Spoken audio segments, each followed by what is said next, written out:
Orang tua nyindirnya gini, karena 7 tahun gak lulus, kebetulan bapak sukanya campur sari. Jadi tiap pagi disetelin lagu. Judulnya Pengangguran. Setidaknya kalau kamu punya manfaat sekecil apapun ke masyarakat, itu udah value positif kok gitu.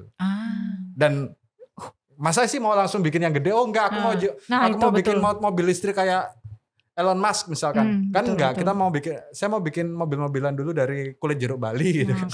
Iya. Kan enggak langsung mobil listrik. Benar. Waktu itu memang pikiranku cuman gini. Ya kenapa, apa susahnya sih dicoba gitu kan. Toh cuman mencoba, enggak ada ruginya. Kalau lolos syukur gitu kan. Kalau enggak ya udah berarti bukan jodohku gitu.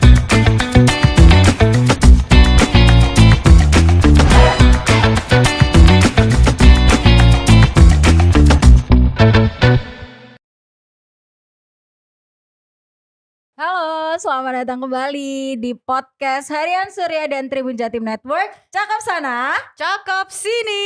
Wah, hari ini episode spesial. Hari ini episode spesial. Kayaknya sepi ya. Kayaknya sepi. Soalnya rombongannya cuma dikit. Cuman kita berdua ya, Kira ya. Cuman ada Akira dan Andra dan satu lagi. Satu bintang tamu spesial. Karena episode hari ini juga episode spesial ya, nggak bisa dibawakan dengan cara bercanda. Betul. Gitu. Jadi kita hari ini serius loh ya. Kita hari ini serius karena seperti yang teman-teman Tribuners lihat, narasumber kita juga cukup serius. Sangat serius malah. Sangat serius. Bisa dilihat ya di depan kita. Mas Eben. Semangat dong Mas. Serius. Iya serius. Sorry salah. Oke, thank you. Terima kasih. Oke, gimana Mas kabarnya? Puji Tuhan, alhamdulillah kabar baik. Kabar baik. Lancar semua ya Mas ya? Enggak selalu lancar, tapi ya oke lah kita bilang lancar aja lah. Ini kan beginning of the year nih Mas. Beginning of the year. Katanya Syukur bahwa tantangannya berat tahun ini ya. Itu kayak gitu ya. Kalau Sio Babi apa ya tahun ini? Nah, karena di sini udah ada Mas Eben yang artinya episode kali ini kita akan membahas soal perbeasiswaan dan perkuliahan. Betul. Nah, mungkin sekedar informasi aja. Jadi Mas Eben ini aku juga nggak tahu informasi apa yang mau disampaikan. Jadi secupit aja ya, sedikit aja. Jadi Mas Eben ini juga lulusan Mas Eben ini pernah ikut mengambil beasiswa LPDP yang belakangan ini lagi booming. Karena memasuki bulan Februari ini LPDP kembali membuka pendaftaran yang batasnya sampai bulan Maret. Itu untuk tahap pertama. Kemudian yang di tahap kedua mulai bulan Juli sampai Agustus begitu. Nah, ngomongin soal beasiswa ini kita nggak langsung menuju beasiswanya ya, tapi menuju ke kampus atau jurusan apa yang pengen teman-teman pilih nanti di pendidikan selanjutnya gitu. Nah, kalau misal nih Akira boleh bahas, pernah nggak sih, kita kan udah lulus ya teman-teman, maaf ya buat kalian-kalian yang belum lulus. Gak boleh gitu loh Kir, nggak semangat ya. Tapi Akira mau ngajak throwback aja. Jadi sebelum kita masuk ke kuliah itu pernah nggak sih merasakan yang namanya salah jurusan ataupun salah memilih kampus atau terpaksa ngambil jurusan itu di kampus tersebut? Mungkin kita boleh ngulik-ngulik Mas Eben dulu kali ya. Iya. Kalau Mas Eben gimana sih? Orang-orang soalnya udah tahu kita semua gitu. Salah jurusan ya? Salah jurusan. Atau mungkin salah kampus gitu loh Mas. Atau terpaksa. Ya. Salah jurusan sih S1 ya. S1-nya Mas Eben apa sih? S1-nya administrasi bisnis. Oke, di mana tuh Mas? Di Brawijaya. Wow. S1-nya administrasi bisnis. Salah jurusan memang, tapi merasa salah jurusannya setelah di tengah jalan. Jadi karena waktu lulus SMA aku nanti pengennya jadi entrepreneur lah gitu kan. Punya warung kopi, punya kafe, semacam-macam itulah. Ngelola duit lah. Tapi ternyata setelah masuk perkuliahan, skripsi ternyata susah ya administrasi bisnis ini, sumpah susah. Akuntansi coy. Terus aku juga ambil itu kan konsentrasi keuangan dan ternyata nggak gampang. Berarti gitu hitungan semua ya, itu Mas. Itu hitungan akuntansi. Okay. Jadi nggak apa ya, nggak cocok lah gitu kan. Dan dampaknya apa? Dampaknya kuliah hampir DO. 7 tahun. Jadi itu bukan sesuatu yang bisa dicontoh sebenarnya. Oke. Kuliah 7 tahun kurang seminggu. Oke. Seminggu. Aku ingat. Tapi karena masuk kuliah S1 4 Agustus 2003. 4 Agustus 2003. Dinyatakan lulus 27 Juli 2010. 7 tahun kurang seminggu coy. 7 tahun kurang seminggu. Betul. Tapi fun fact ya Mas, mungkin enggak cuma Mas Eben aja kali ya. Tapi banyak juga teman-teman mungkin yang senasib juga. Nah, ini mungkin kayaknya nanti salah satu yang ngomong nih. kita jadi adu nasib. bisa mendapatkan inspirasi gitu loh kan. Apa sih yang bikin Mas Eben itu terus apa ya tidak terpuruk dengan itu gitu Mas. Pasti kan itu ada cibiran-cibiran dong ya dari ya pastilah di sekeliling Anda gitu kan. Orang tua pasti ya pertama orang tua yang betul. paling mencibir gitu kan. Orang tua pasti mencibir. Ya. Nah gitu kan. Jadi Circle pertama kita. Gimana tuh Mas? Orang tua nyindirnya gini, karena 7 tahun gak lulus, kebetulan bapak sukanya campur sari. Jadi tiap pagi disetelin lagu. Judulnya Pengangguran. Tapi campur sari, judulnya Pengangguran. Dan itu cukup kena mental ya. Jadi setelah tanpa ucapan dari situ udah jadi langsung begitu bapak nyetel lagu itu kode, berarti aku harus kamar mandi, harus berangkat ke kampus untuk aku pikir ke kamar mandi. Aku pikir ke kamar mandi nangis dulu Mas. Di bawah shower. Udah kering air mata. Oke. Terus akhirnya jadi memang waktu itu karena merasa salah jurusan, akhirnya di tengah-tengah waktu skripsi nggak selesai, apalagi sampai dosen pembimbing meninggal juga ya, sampai ditinggal mati dosen. Dosen pembimbing meninggal, akhirnya udah nyerah lah, udahlah aku nggak usah kuliah lagi, toh aku sudah bekerja. Waktu itu emang udah jadi jurnalis, jadi tahun 2000 semester 7 atau semester 8 waktu itu udah jadi wartawan, udah di televisi lokal di Malang waktu itu udah. Jadi merasa punya duit gitu kan. Oke, tapi ternyata orang tua pengennya nggak gitu doang, nggak cukup cuman kamu punya duit, nggak, tapi kami sudah punya harapan kamu nanti lulus S1 gitu kan. Jadi akhirnya ya udahlah, kerjaan aku tinggal, resign, baru menyelesaikan skripsi. Baru menyelesaikan skripsi itu pun setelah dipanggil 3 kali sama dekan ya. Jadi akhirnya ya puji Tuhan sih, syukur selesai juga kuliahnya gitu kan, meskipun ya oke lah. Berarti gak ada dibanggakan dari situ kadang-kadang. Iya, tapi berarti ini memang benar-benar contoh ya, contoh bukan, tapi bukan untuk dicontoh.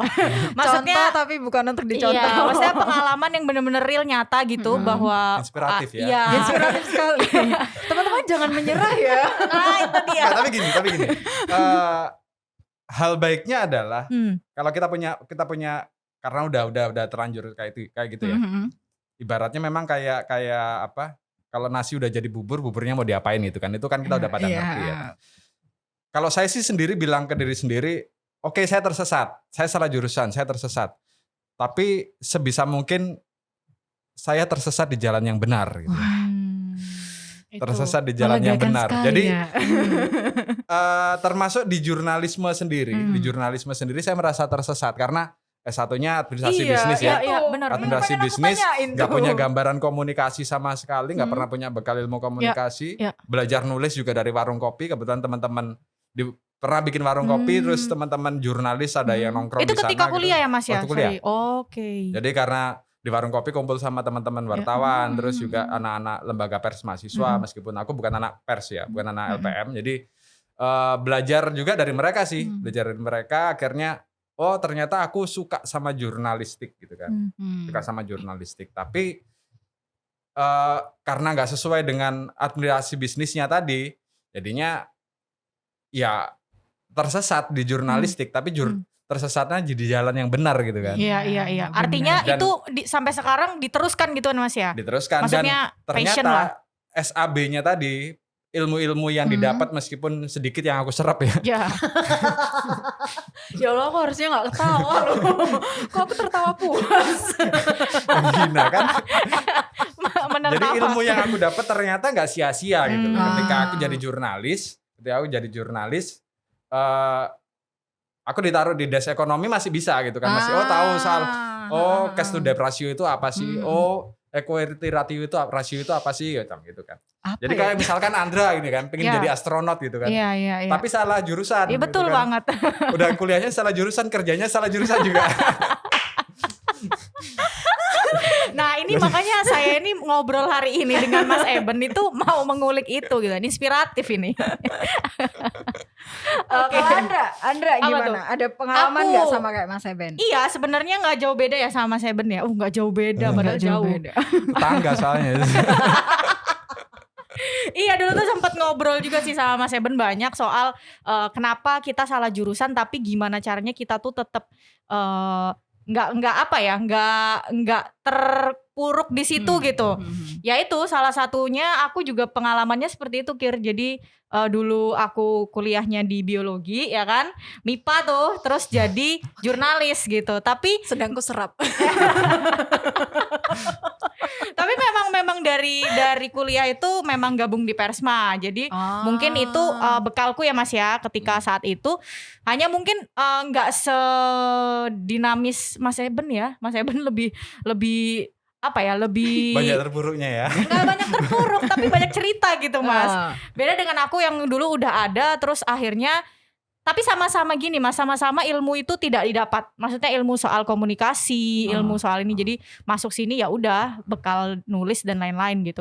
Ya itu. Cuman belum ada keinginan seperti Mas Eben yang sampai melanjutkan kuliah lagi.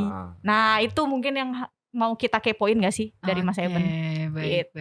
Aduh. Kalau aku sih gitu sih Kir. Teman-teman aku ini ternyata awalnya dari salah jurusan ya. Awalnya hina-hina gitu ya. Sampai sekarang masih. Nah, kalau misal tadi kita ngomongin soal jurusan yang salah, tapi pernah nggak sih kayak Mas Eben ataupun Andra punya kampus impian sebelum menentukan di kampus itu tadi, misal kayak Mas Eben di Brawijaya, Andra di Stanford. Wow, ngeri gak sih? Waduh, Stanford nyasarnya ke Itu sini gimana? ya. Australia ya? Sebenarnya nggak tahu karena kayak cuma denger doang gitu. Dulu pengen di Australia, dulu pengen juga kayak Mas Eben di Australia, cuman kok kayaknya aku tuh ya itu loh Mas, Loh, kamu balik tahu aku lagi. pengen di Australia? Oh, jadi sebenarnya teman-teman di belakang kamera ini Mas Eben dan juga Andra Telah berdiskusi. sering diskusi gitu, ngomongin hal-hal yang nggak diomongin di sini. Iya betul. Kalian tidak tahu kan? Ya balik soal kampus impian tadi, ada nggak sebelum yang kamu jalanin di S1 itu? Aku tuh nggak, kalau kampus impian nggak ada, tapi tempat impian ada, Australia. Aku pernah cerita juga sama Mas Eben, aku pengen banget di Kok Australia. kalian sering curhat-curhatan Tapi sih belum. nggak ngajak aku? Ya itu, kenapa kita nggak ngajak Akira Mas? Nggak level. Iya kan, kurang level.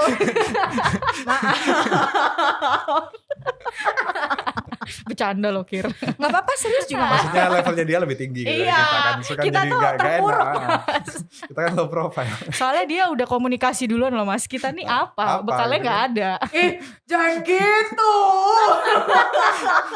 Kan kita sungkan ya sama Iya, komunikasi. yang sudah murni gitu loh. Darah murni, kita kan darah campuran. Apa sih kalau di Harry Potter tuh namanya? Pure blood dan half blood. Magel. Magel. Itu. Kalau Mas Eben? Nggak ada kampus impian sih. Pengennya waktu itu emang di Brawijaya. Karena Pengennya deket karena dari satu rumah. karena deket aja. Karena deket dan kalau berangkat kuliah bisa nebeng teman. Oke, Bisa tujuan nebeng yang teman, mulia. nggak ada. Ya karena aku ngerti lah kondisi keuangan keluarga waktu itu nggak mungkin untuk ngekos dan sebagainya. Jadi memang dari awal daftarnya di Brawijaya dan dua kampus. Pilihan pertamanya di Fakultas Hukum ya. Pilihan pertama Fakultas Hukum, lolosnya di Administrasi Bisnis. Ya, jadi Administrasi bisnis itu via itu ya Mas ya? via Oke. Ya, Fakultas Ilmu Artis. Ya. Iya. Tapi terkenal itu di Brawijaya kan, Oh iya, Fakultas Ilmu banyak Artis. artisnya. Betul. banyak artis Betul. ya di sana. Atau Selebgram kalau buat Malang orang dari yang bingung sana ya. fakultas ini apa gitu kan. Fakultas ini. Iya, itu kalau orang yang bingung. Salah satunya artisnya di depan kita.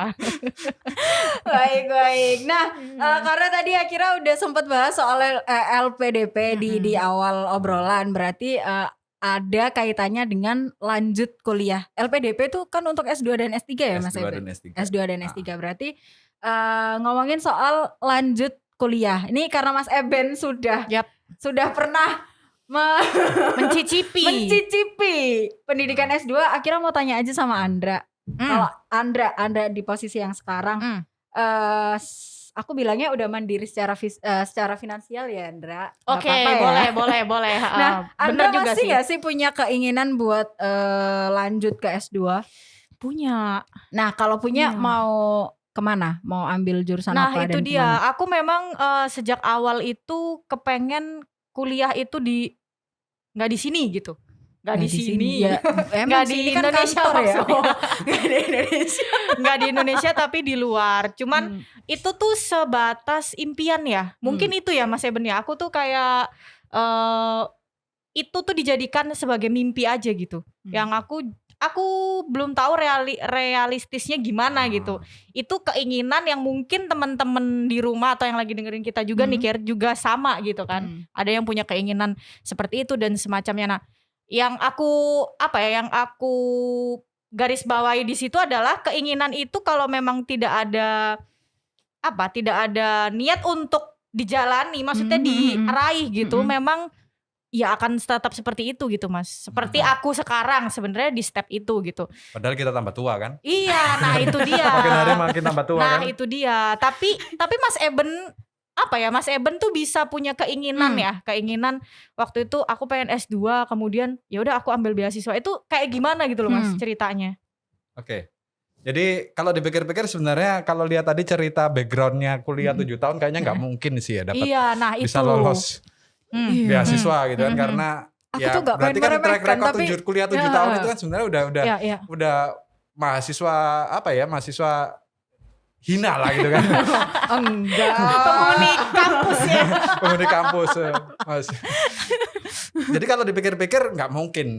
Dari awal aku udah berpikir kayaknya nggak mungkin dah bisa dapat beasiswa, apalagi LPDP nih. LPDP yang waktu itu tahun 2015 aku pikir lagi booming juga, udah banyak juga peminatnya gitu kan. Kemudian yang apply juga wow keren-keren gitu kan, apalagi syaratnya TOEFL-nya harus sekian kemudian banyaklah syaratnya gitu kan. Tapi waktu itu memang pikiranku cuman gini, ya kenapa apa susahnya sih dicoba gitu kan. Toh cuman mencoba, nggak ada ruginya. Kalau lolos syukur gitu kan, kalau enggak ya udah berarti bukan jodohku gitu. Bukan jalannya ya. Bukan jalannya, tapi nggak ada ruginya kan mencoba gitu. Nggak ada ruginya. Jadi daripada nganggur aja, daripada ya boring juga sih ya kita kerja di kita tiap hari juga aktivitas yang sama rutinitas gitu. Jadi pengen nyoba lagi deh kuliah. Hal yang baru. Ya, memang, hal yang barunya kuliah tapi. Selain tapi waktu itu kuliahnya kan memang kan ya jadi jeda antara lulus kuliah S1 dengan apply S2 ini agak lama 5 tahun gitu ya, agak 5 tahun. Jadi memang penyesuaiannya luar biasa. Penyesuaiannya karena udah nggak biasa masuk kelas gitu kan, nggak pernah pegang dan buku ditambah lagi. di situ juga keseharianmu adalah bekerja ya Mas ya kan. Jadi ya pasti agak beda gitu ya polanya. Dan harus membagi waktu antara bekerja dan kuliah, ini kan juga bingung juga. Nah, itu. Terus yang menariknya adalah kan tadi Mas Eben bilang kalau S1-nya adalah ngambil jurusan administrasi bisnis. Kemudian di S2 ngambil? S2 ambil media dan komunikasi. Nah, itu kan beda. Terus gimana untuk menyesuaikan? Oke, jadi itu juga jadi pertanyaan interviewer waktu itu sih di LPDP. Kenapa kok S1-nya administrasi bisnis kok ambil komunikasi gitu kan S2-nya? Karena saya jawabannya simpel, karena saya kerjanya sekarang jurnalis gitu kan. Oke. Yang saya sehari-hari berkecimpungnya di media dan komunikasi. Jadi ini akan beasiswa ini, kuliah ini akan bermanfaat buat saya karir gitu kan. Karir dan organisasi. Ya itu. Nah, cuman Mas Eben bisa diceritakan nggak sih ketika waktu itu mengambil beasiswa ya kan, terus proses yang dijalani selama seleksi itu gitu ya. Itu apa gitu yang paling berkesan di kamu gitu, terus apa yang bisa dibagikan mungkin ke teman-teman yang sekarang mungkin juga lagi mengurus atau mungkin lagi apa Mas? Hal yang pertama yang paling aku ingat ketika tahapan wawancara ya, kalau tahapan-tahapan pengisian formulir dan sebagainya, terus bikin isi dan sebagainya, itu pikir semuanya juga merasakan gitu ya. Bagaimana susahnya, bagaimana ada kebuntuan ide itu pasti gitu kan. Tapi yang paling buat aku berkesan itu ketika tes wawancara di Gedung Keuangan Negara di Indrapura sana. Orang-orang yang datang itu, peserta-peserta yang datang udah kayak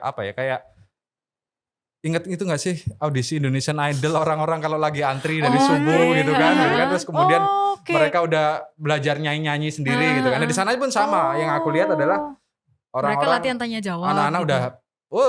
udah tampilannya udah keren lah, udah pakai jas, pakai, ya aku masih kayak anak magang aja pakai baju hitam putih gitu. Iya. Kayak anak magang swalayan gitu.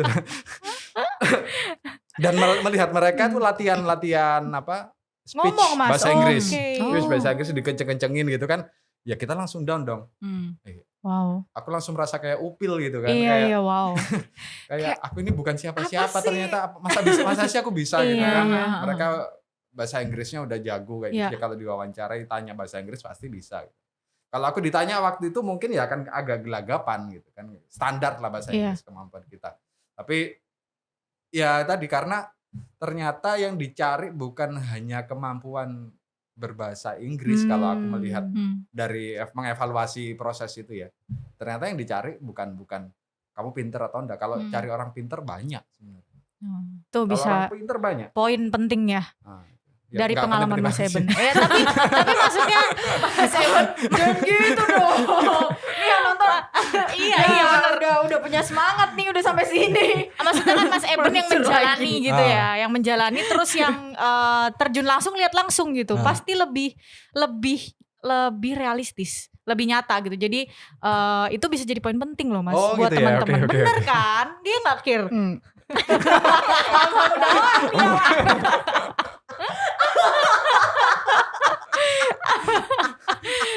tapi akhirnya gimana Mas? Akhirnya ketika kamu udah selesai, kan itu kan belum masuk tapi ya ini kamu udah di sana tapi udah lihat gitu ya. Mentalmu udah sempet down gitu. Itu gimana terus ningkatin? Pasti kan deg-degan dong. Mentalku harus kuat waktu itu pertama. Mentalku ya harus itu. kuat karena apa? Aku apply kuliah dulu. Daftar kuliah dulu, udah dinyatakan diterima di kampus tujuan. Dan di kampus tujuan kan udah harus bayar uang daftar ulang gitu kan. Dan uang daftar ulang tadi udah aku bayarkan. Udah aku bayarkan. Duitnya dari mana? Dari pinjaman dong, koperasi gitu kan. Pinjaman koperasi. Gak apa-apa. Ditambah lagi dengan waktu itu jual printer. Jadi karena sering waktu itu dulu masih di lapangan sering ikut lomba nulis, kemudian salah satunya dapat hadiah printer, printernya masih gratis, jadi aku jual itu untuk tambahan daftar kuliah gitu kan. Jadi aku harus semangat karena apa? Aku punya tanggungan utang nih ke koperasi ini. Pribadi kan. Pribadi. Jadi aku harus pokoknya kalau aku mau hidupku lebih mudah ke depan,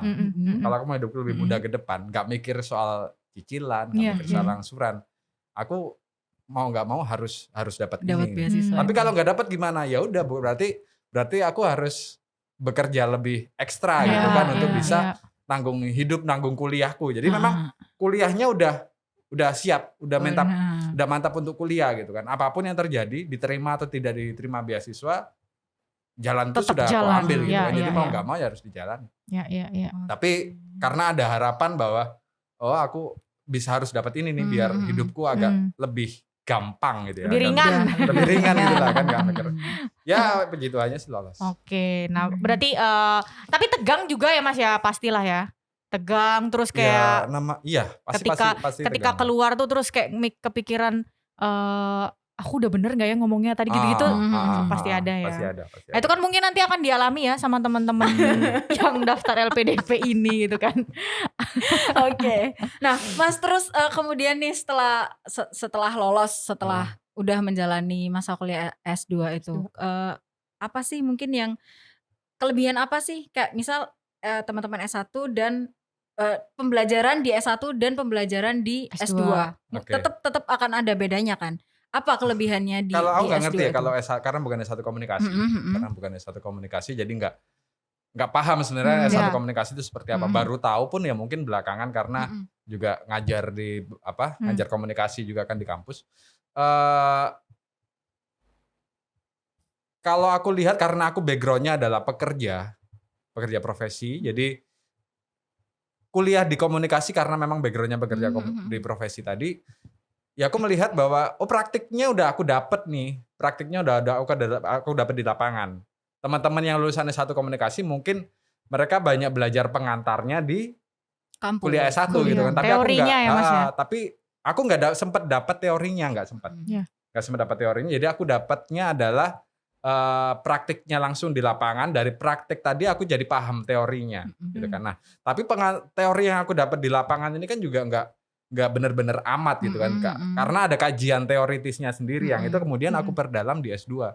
Jadi sekolah S2 itu sebenarnya sekolah bukan lagi mengasah keterampilan praktis kita gitu loh. Jadi kalau wartawan mau belajar nulis kemudian kuliah S2 ya bukan tempatnya gitu. Karena yang dia latih di S2 itu cara berpikir, sebenarnya cara berpikir teoritis, kemudian kita ngerti akar teorinya seperti apa sih gitu. Ketika ada persoalan seperti kok serius banget ya. Gak apa-apa langsung tiba-tiba aku jadi ikut dengerin.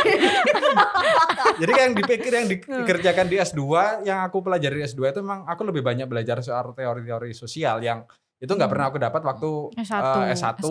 Di lapangan pun nggak aku dapat, tapi praktiknya implementasinya di lapangan aku tahu. Jadi lebih gampang sih karena aku udah bekerja gitu ya. Karena aku udah bekerja, rasanya lebih gampang untuk menyesuaikan perkuliahan tadi. Materi-materinya bisa lebih aku serap karena aku tahu di lapangan praktiknya seperti apa. Berarti itu keuntungannya aku dapat. Istilahnya praktikum duluan ya Mas Eben, kemudian dia didalamin dengan teori, tapi lebih mateng jadinya ya Mas ya, mateng. Iya, setengah mateng. Nah tapi Mas, kalau misalnya gini, kalau misalnya kasusnya ini kan itu tadi kasusnya tuh Mas Eben ya seperti itu gitu tahapannya akhirnya. Nah kalau misalnya ada nih teman-teman yang mungkin lagi dengerin tuh mereka baru lulus SMA nih Mas, mau pengen niti karir ya, emang sebaiknya tuh dari S1 kemudian lanjut mau misalnya ke S2 itu harus sejurusan. Menurutmu seperti apa? Idealnya gitu ya, idealnya gitu. Karena apa? Sekarang sih enak karena kita bisa makin banyak ragam profesi loh aku lihat. Makin banyak ragam pekerjaan, makin banyak pilihan gitu kan. Kau mau jadi makeup artist, kau mau jadi jurnalis, kau mau jadi influencer, kau mau jadi advokat, kau mau jadi akuntan, itu makin lebar gitu kan, makin lebar. Dan idealnya memang kita bisa dapat basicnya dulu di S1. Dapat basicnya S1, kemudian kita perdalam lagi di S2. Gitu. Tapi lebih penting dari itu adalah kita ngerti mau ngapain sih. Gitu. Kita ngerti mau ngapain. Kedepannya perencanaan ini ketika ditanyakan di interview LPDP itu selalu ditanyakan. Kamu pengen ngapain sih kok kamu apply kuliah ini? Apa manfaatnya? Kan negara udah punya banyak duit nih untuk dikasihkan ke kita gitu kan, dikasih ke kita. Tapi pertanggungjawabannya kita itu seperti apa? Kita mau ngapain? Apakah kemudian udah aku kasih deh kamu duit, silakan jalan-jalan ke Amerika, Australia gitu kan gak juga semacam itu. Tapi yang lebih penting adalah kita tahu mau ngapain. Kita tahu mau jadi apa. Dan itu benar-benar harus ketika SMA itu benar-benar harus dipikirkan matang sih. Betul. Kita mau bikin apa, kita mau jadi apa itu harus dipikirkan matang-matang. Betul. Apa ya itu istilahnya? Jenjang karir kali ya, mungkin perencanaan masa depan mungkin perencanaan masa depan. Tapi kan gini Mas Eben, banyak juga anak-anak yang akhirnya mungkin kasusnya mereka punya perencanaan ya, tapi ternyata realitanya tuh tidak semudah itu. Misalnya orang tuanya ada yang nggak setuju, kemudian itu yang pertama. Terus yang kedua misalnya ada kasus yang mereka kan pasti ada beberapa biaya ya sebelum kita mendapatkan beasiswa. Nah itu tidak punya misalkan seperti itu. Nah apa yang bisa Mas Eben bagikan gitu? Apa ya maksudnya motivasi gitu untuk teman-teman kalian bisa gitu? Pernah denger ini gak sih? Kalau ini mungkin udah umum ya. Kalau ada niat pasti ada jalan gitu kan. Aku masih percaya itu. Aku masih percaya. Mungkin kedengarannya klise tapi aku percaya itu gitu. Jadi contoh ketika aku gak bisa kuliah karena duit nggak ada, duit Iya, nggak ada. S1 pun nggak ada duit sebenarnya untuk kuliah lagi gitu kan. Ada duit tapi udah terlanjur daftar dan lolos SPMB, ya udah dijalani dulu aja masalah nanti duitnya seperti apa, kita cari utangan dulu deh. Gitu kan. Jadi saya mengawalnya dari niat dulu deh. Betul. Benar. Niatku baik nggak sih untuk ini? Kalau niatnya baik semesta mendukung biasanya Betul, gitu kan. Betul. Biasa semesta mendukung. Tapi kecuali kalau emang orangnya udah apes terus gitu. Ya ada juga, kita nggak bisa menyangkal ada orang yang sudah berjuang sebagaimanapun, tapi ya tetap aja dia apes gitu kan, masih ada gitu. Iya pasti ada dan itu mungkin Enggak, aku bukan menyerang mereka, Iya. bukan no offense mereka, tapi rahasia hidupnya.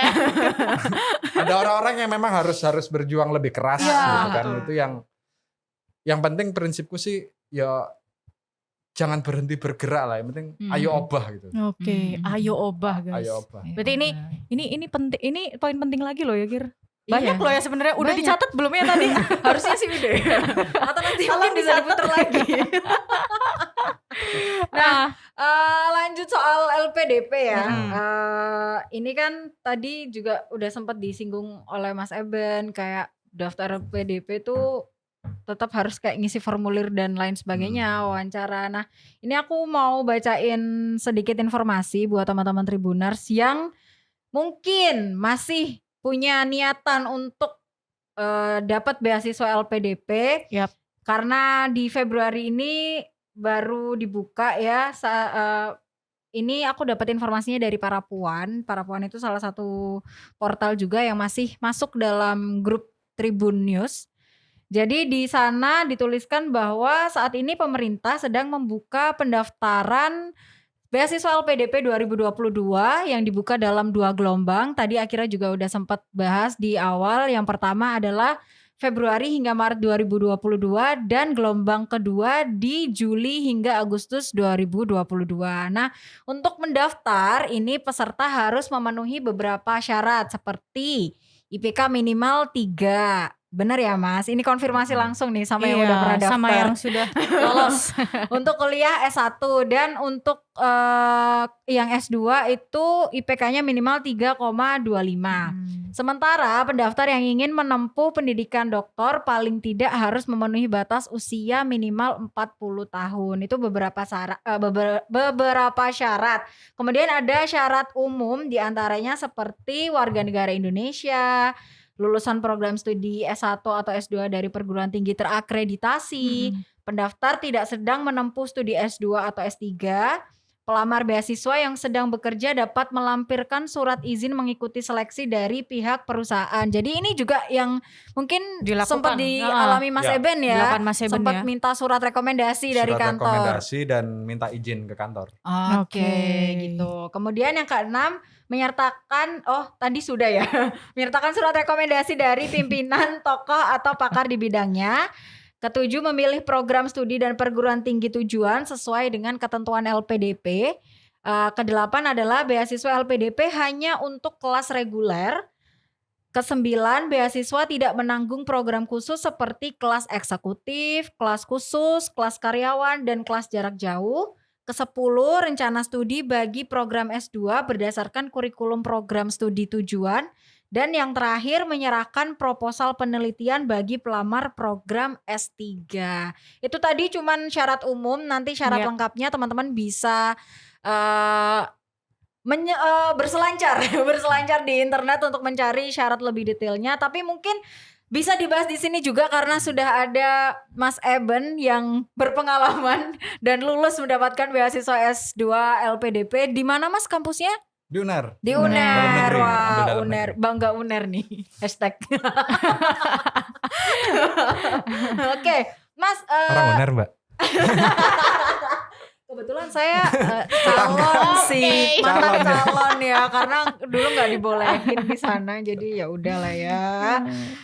Mungkin Mas Eben juga bisa cerita lagi nih mengenai pengalaman Mas Eben mendaftar di LPDP. Apakah syarat-syarat yang tadi Iya. Akira Sama sih bilang itu syaratnya. udah sama atau ada yang berbeda, atau mungkin di tahunnya Mas Eben itu lebih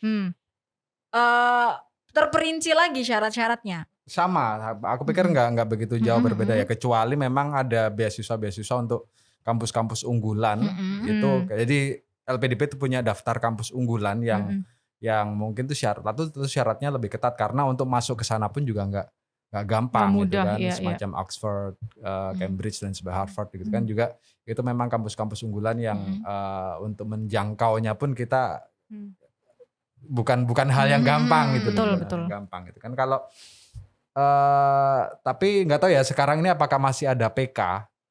Nggak tahu. PK PK itu persiapan keberangkatan. Aku udah nggak begitu banyak update sih soal yang terbaru sekarang, persiapan keberangkatan. Jadi sebelum kita kemudian masuk perkuliahan, ketika sudah dinyatakan lolos beasiswa LPDP, masuk PK, di PK itu kita dikarantina selama, aku sih waktu itu 7 hari ya. Aku waktu 7 hari kita kumpul bareng semua teman-teman penerima beasiswa yang satu angkatan, kita udah digabungkan dalam grup itu, terus kemudian kita dikasih tugas, kita dikasih pemaparan.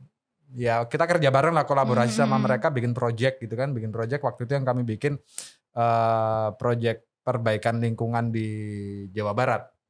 Ya kita kolaborasi, para penerima ini kolaborasi dari jauh. Aku dari Surabaya, apa yang bisa aku lakukan di situ di Surabaya ini untuk bantu mereka, untuk bantu project ini. Karena aku di media, jadi aku bantunya lewat media, press release dan sebagainya, semacam itu. PK namanya sekarang juga masih ada, tapi formatnya mungkin udah berbeda, aku nggak tahu lagi sih. Itu berarti sebelum Mas Eben mulai kuliah atau setelah dinyatakan lulus beasiswa. Dan sebelum masuk kuliah.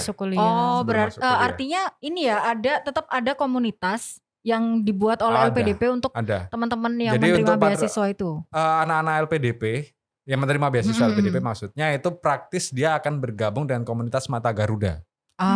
Itu sampai sekarang Mas sama sampai atau? Sampai sekarang masih ada. Dan dari awal memang udah dibentuk komunitas Mata Garuda itu. Di Jawa Timur ada Mata Garuda Jawa Timur, di tiap provinsi ada lah. Kalau harapannya waktu aku sempat sih jadi sekjen di Jatim ya, sekjen Mata Garuda Jawa Timur, harapannya waktu itu adalah nantinya karena semakin banyak menerima beasiswa LPDP, Mata Garuda nanti mungkin nggak hanya di tingkat kota gitu kan, mungkin ada di tingkat kecamatan gitu kan, Manuan, Tandes gitu kan. Keren Sukodono. ya. Orang yang punya Sukodono nggak ada di sini, jadi nggak bisa disebut. Nggak ada di sini. Adanya ini Klojen. Kedung Kandang. Kedung Kandang, Tandes, Manuan Kulon. Hai sobat-sobat. Jadi di teman-teman Mata Garuda ini kita seringnya bikin project. Kita bikin project. Atau setidaknya kalau misalkan LPDP atau Mata Garuda Pusat punya kegiatan gitu ya, pengabdian masyarakat, kita juga bikin serentak di sini gitu. Jadi selain juga memang menjadi saluran komunikasi untuk teman-teman yang ingin tahu banyak soal LPDP gitu ya, mereka juga bisa menghubungi Mata Garuda. Tapi harapannya dari LPDP dengan terbentuknya Mata Garuda ini adalah teman-teman dengan keilmuannya masing-masing, dengan kecerdasannya masing-masing, dengan bekal pendidikan yang sudah dibiayai oleh negara tadi, mereka kolaborasi. Mereka kolaborasi untuk, ayo kita bikin sesuatu untuk masyarakat. Ayo kita bikin sesuatu untuk negara gitu kan, untuk ya setidaknya negara nggak rugi-rugi banget ngasih biaya kita. Jadi udah kita masih dikasih duit, lu kagak ngapa-ngapain. Setidaknya kita masih ada gunanya gitu loh kan. Tapi Mas, ngomongin soal Mata Garuda ini ketika para penerima beasiswa itu istilahnya sudah lulus ya, lulus dari S2 itu tetap berkecimpung di Mata Garuda atau mereka praktis menjadi anggota Mata Garuda dan profil mereka ada di dalam database gitu kan. Apa itu ada ini Mas? Ada status-status tertentu. Jadi kayak alumni, mungkin masih anggota, enggak ada atau enggak, kalau di Mata aja? Garuda sebenarnya langsung praktis bergabung, tapi kemudian nanti ada yang masih ongoing gitu kan, ada yang istilahnya alumni, itu ya. gitu kan. Oke, alumni Jadi, dan ongoing. semuanya praktis masuk ke Mata Garuda. Cuman yang udah lulus akan lebih bisa fokus di Mata Garuda sih. Gitu. Karena yang lainnya masih sibuk untuk ini ya, menyelesaikan. Iya. Karena tadi itu apa ya istilahnya pengabdian negara di komunitas. Nah, kalau ini kayaknya pertanyaan yang ini ya, pertanyaan yang kayaknya akan ditanyakan juga kepada seluruh orang yang ingin mendaftar LPDP gitu kan. Di wawancara LPDP juga pasti ditanya. Iya, kan? pasti ditanya ini kan. Ya, ini pasti penasaran ya pertanyaan. Jadi apakah pertanyaannya itu? Jadi, Mas Eben, apa yang sudah Anda lakukan Untuk negara. Karena Mas Eben udah pakai duit negara loh. Oh banyak. Di sana ada duit aku juga nggak ya? Enggak ya. Kan belum bayar pajak. Pajak makan, mungkin masuk situ kali ya. Apa yang sudah aku lakukan untuk negara? Aku membesarkan anakku dengan sangat baik.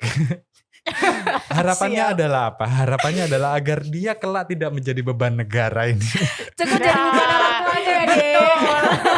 Enggak, tapi itu bukan jawaban yang aku berikan ke interviewer waktu itu. interviewer. Memang apa sih yang mau aku lakukan? Ketika interview LPDP kita udah ditanya. Oke, kamu nanti lulus S2 Media dan Komunikasi misalnya. Setelah itu kamu mau bikin apa?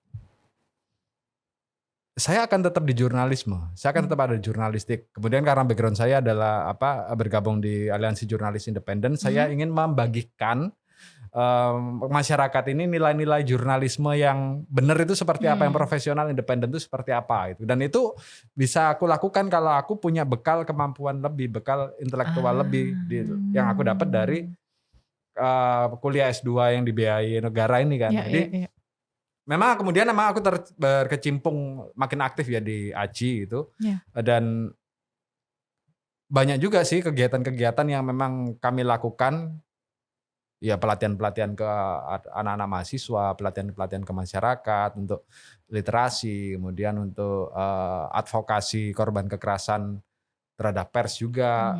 Ya intinya masih ada manfaatnya lah buat orang lain. Paling gitu nggak kan. negara balik modal ya Mas ya. Oke. Aku nggak tahu kalau balik modal atau seperti apa gitu kan. Tapi gini, seringkali yang ditanyakan interviewernya memang bikin susah dijawab oleh anak-anak gitu kan yang apply beasiswa LPDP. Tapi aku selalu bilang ke mereka yang berat, gimana kalau saya ditanya jawaban gini? Even hal sekecil apapun yang bagi orang lain mungkin dianggap remeh gitu kan. Tapi kalau memang kamu bisa membuktikan kamu ada manfaatnya, kamu nggak kayak gombal gitu kan yang cuman tergeletak. Kanebo ada manfaatnya loh buat ngelap banyu-banyu yang buta. Kanebo aja, kanebo kering gitu kan. Setidaknya kalau kamu punya manfaat sekecil apapun ke masyarakat, itu udah value positif kok gitu. Dan masa sih mau langsung bikin yang gede? Oh enggak, aku mau bikin mobil listrik kayak Elon Musk misalkan, kan enggak, saya mau bikin mobil-mobilan dulu dari kulit jeruk Bali gitu kan. Iya. Kan enggak langsung mobil listrik. Benar. Jadi hal sekecil apapun ketika itu bermanfaat buat orang lain bisa kita jual. Karena yang lebih penting adalah itu menunjukkan value-mu gitu. Iya, betul. Even salah satu contohnya adalah ketika ada satu teman di Mata Garuda yang dia kuliah S2-nya di bidang agama gitu ya, bidang agama. Ditanya apa kiprahmu untuk masyarakat? Saya menginisiasi pengajian di kampung saya gitu kan. Yang sebelumnya nggak ada pengajian tapi saya mulai menggerakkan pengajian. Kan udah bermanfaat. Iya, dan itu kan nanti pada akhirnya bisa menjadi sesuatu yang lebih besar lagi kalau bener. Ya lah Mas ya, lama-lama menjadi bukit gitu kan. Lama-lama jadi bukit. Ini bener loh. Kasihan kampungnya. Gak mungkin dong digusur. Iya, gak mungkin kita tiba-tiba punya keinginan pengen mindahin masyarakat bumi ke Mars gitu kan, gak mungkin ya. Itu kan keinginan kamu. Iya kan keinginan aku ya. Aduh, halu. Tapi aku balik lagi ke Andra setelah dengar penjelasan dari Mas Eben tadi. Sekarang keinginan buat lanjut ke S2 makin nambah gak sih? Makin nambah tapi ya itu balik lagi kita emang harus ada niat ya. Maksudnya niat yang benar-benar kita mau jalanin gitu. Karena itu yang sebenarnya masih aku mencoba untuk men-starter lagi nih. Nawa itunya kurang Nah itu. Jadi nawa itu. Mas, prioritasnya tuh sekarang jadi banyak gitu. Spellingnya bukan nawait. Nawait. Nawa itu. Nawait. Gitu Kir ya. Tapi at least dapat gambaran banget ya, dapat inspirasi banget dari Mas Eben bahwa ya sekecil apapun niat tuh kalau misalnya emang kita mau niat emang bisa gitu. Ada jalan gitu. Pasti Tetap ada ada jalan dan jalan. pasti semesta itu mendukung. Ya, yang Ya, penting juga kalau nggak cuma niat baik. aja sih, tapi ya Ada usahanya. Ayo Oba, ayo bergerak gitu. Ayo Oba. Itu, betul. Niat dan pola. doain aku ya, Kir. Iya, Mas akan Eben aku tolong doain aku doakan. juga ya. Nah, itu tadi teman-teman Tribuners, nggak sedikit ya, banyak banget Banyak banget. insight yang diberikan oleh waduh omongan aku ya. Insight yang diberikan oleh Mas Eben selaku Selaku.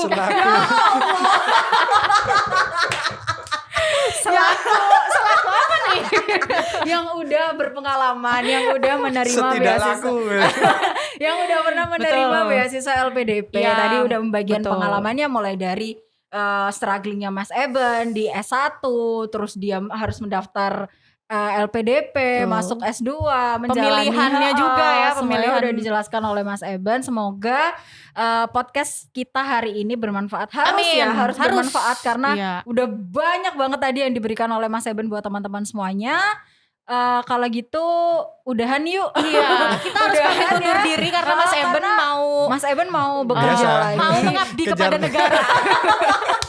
Mengabdi kepada negara ini. Mengabdi kepada negara dan kita akan mengabdi kepada negara juga. Iya, betul. Oke. Kalau gitu Akira dan Negara Andra. rumput industri.